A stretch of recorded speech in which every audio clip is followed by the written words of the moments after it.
arrested on suspicion of causing death by dangerous driving, has been released under investigation. Blind and visually impaired people are being left at risk by delays in vital therapy. Well, that's according to a leading blind people's charity. Now, when someone loses their sight, they should have a vision rehabilitation assessment and support from their local authority, all within 28 days.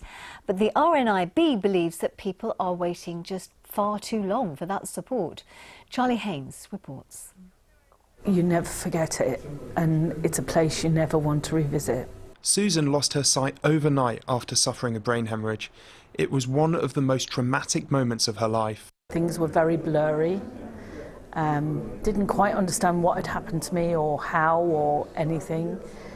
And then slowly it dawned on me that this wasn't a temporary thing, this was actually a permanent thing.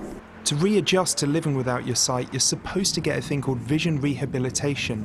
It's training to help you regain your independence, which includes things like walking with a cane. But across the country, people are waiting months for the vital therapy they should get within 28 days.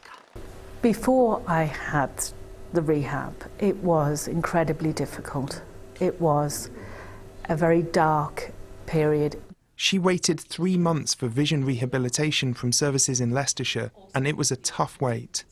You want to do sort of stuff that you've always done, and all of a sudden you can't do it, and you can't really understand why, or how you can adapt, or how you can get the toothpaste on the toothbrush, or how you can brush your hair.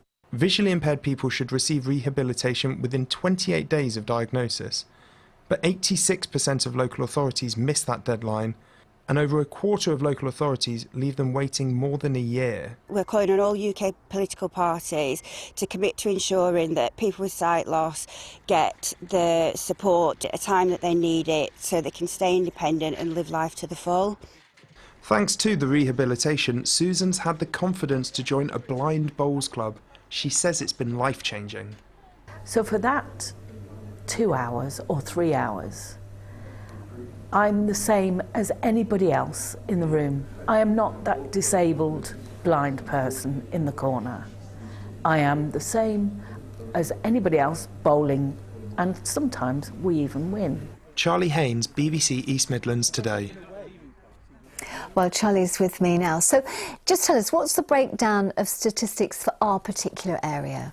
So this is something that affects people across the country, but we in the East Midlands are just as affected. And actually, in the research, it was a series of FOIs, Freedom of Information requests, sent off by the RNIB, this leading blind charity. And in it, they found that Leicestershire, Derbyshire and Leicester City, people are waiting on average 3 to 4 months.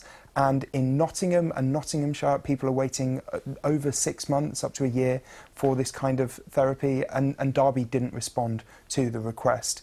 Rutland, you're looking at a better chance of seeing someone a bit quicker. That's just over a month, 1 to 2 months. So no matter where you are in the East Midlands, you're not going to meet that 28 days that the local government and social care ombudsman suggested people should be seen within.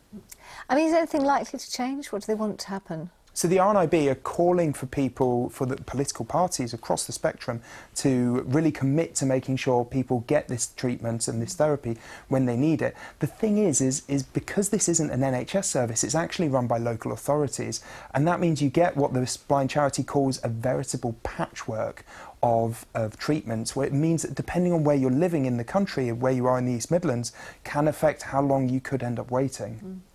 OK, we'll leave it there for now. Charlie, thanks very much indeed.